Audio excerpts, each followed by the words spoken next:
Bonjour à toutes et à tous et bienvenue dans ce nouvel essentiel du Paris Saint-Germain avec la rencontre PSG-Brest qui sera jouée cet après-midi à 17h. On va faire le point sur le groupe, l'équipe parisienne, nos pronostics. C'est parti! Et on commence tout de suite avec le groupe du PSG avec un absent, Renato Sanchez, blessé au moins pour 10 jours, hein, contracture aux adducteurs. On en saura un petit peu plus dans quelques jours, mais sinon le groupe est au complet. Carlos Soler est bien là, Fabian Ruiz aussi. Évidemment, il y a aussi Warren Zaïre-Emery qui est dans le groupe depuis maintenant quelques semaines de manière assez régulière, donc ça fait toujours plaisir. Voilà, une blessure, c'est quand même voilà une petite inquiétude. Renato Sanchez, on sait qu'il est souvent blessé, mais le reste de l'équipe est bien présent, motivé. Christophe Galtier l'a dit en conférence de presse, il y aura des changements, donc on va passer tout de suite à l'équipe. Et passons tout de suite à cette équipe parisienne où il devrait y avoir du changement. Christophe Galtier l'a dit et Nico donc m'a donné sa composition d'équipe avec quelques changements.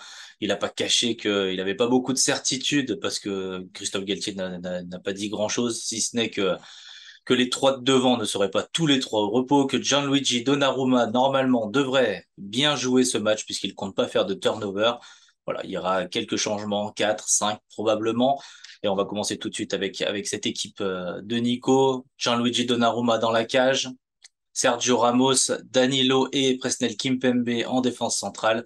En piston droit, Achraf Hakimi. Au milieu de terrain, Marco Verratti avec Vitinha, la paire, la fameuse paire, les deux V. Et à gauche, Nuno Mendes.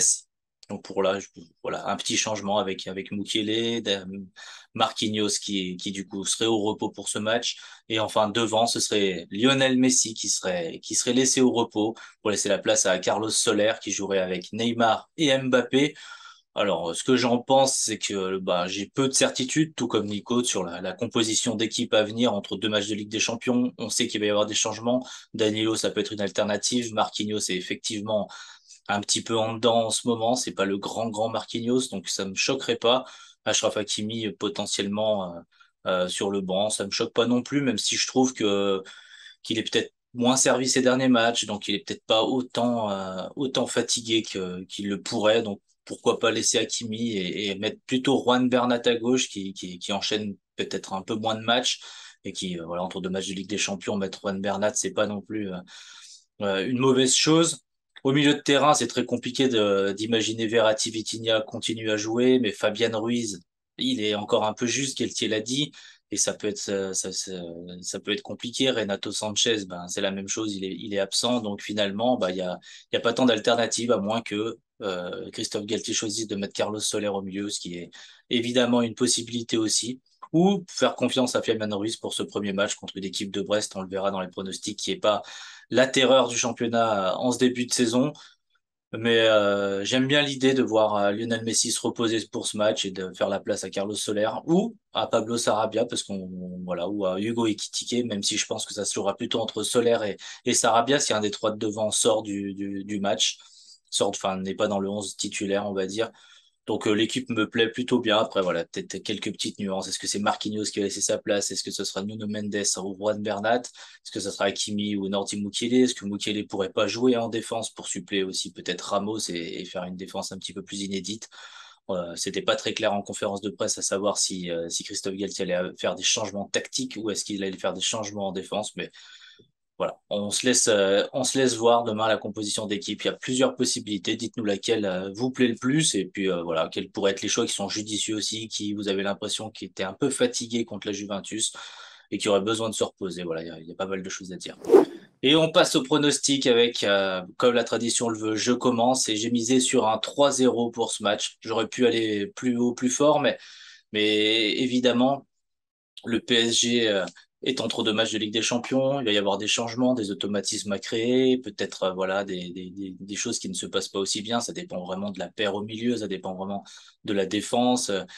Combien de changements vont avoir lieu? Parce que bon, il faut les intégrer. Admettons qu'il y ait Fabien Ruiz, admettons qu'il y ait Carlos Soler, admettons que Danilo prenne la place en défense, que Mukiele aussi descende, ça fait quand même beaucoup de changements, donc beaucoup moins de certitude. 3-0, j'aurais pu aller un petit peu plus haut, mais je trouve que le PSG est un petit peu en dedans physiquement, donc je les vois pas faire non plus leur plus gros match contre Brest ce week-end. Quelques difficultés aussi à domicile à noter depuis le début de saison. Je sais pas si c'est dû à ce qui s'est passé l'année dernière avec les supporters, mais bon, ils sont bien plus performants à l'extérieur.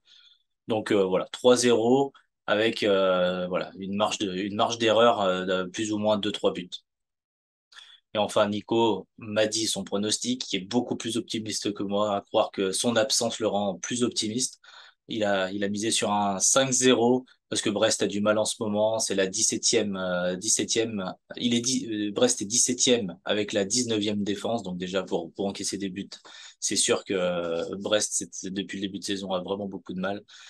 Et puis le PSG va certes faire tourner, mais bon, même en faisant tourner, comme on le dit tous les deux très souvent, ça reste une équipe avec des joueurs incroyables. Carlos Soler, c'est un international. Fabien Ruiz est très très très fort. Danilo, on l'a vu, il est capable en défense de faire beaucoup de bien. Juan Bernat à gauche, ça reste voilà à un niveau exceptionnel pour un piston avec des qualités aussi capable de marquer, capable de faire des différences. Donc, quoi qu'il arrive, même le PSG, avec amoindri, on va dire, qui se présenterait pas avec l'équipe titulaire, est capable largement de gagner 5-0. Donc voilà, pronostic plutôt optimiste de la part de Nico, puisque ou réaliste, hein, c'est vous qui nous direz ça dans les commentaires. Paris est capable de gagner 5-0 contre Brest. Paris est capable de se prendre un but. On le sait, ce PSG-là attaque beaucoup, donc s'expose aussi pas mal et commet quelques erreurs. Et puis on le voit physiquement, parfois ils sont un petit peu dans le dur. Donc voilà, n'hésitez pas à nous dire un petit peu ce que vous pensez, hein, vos pronostics de l'équipe, le groupe, l'absence de Renato Sanchez, que c'est déjà inquiétant alors qu'on est qu'en début de saison. Voilà. En tout cas, bon match à vous tous et à bientôt.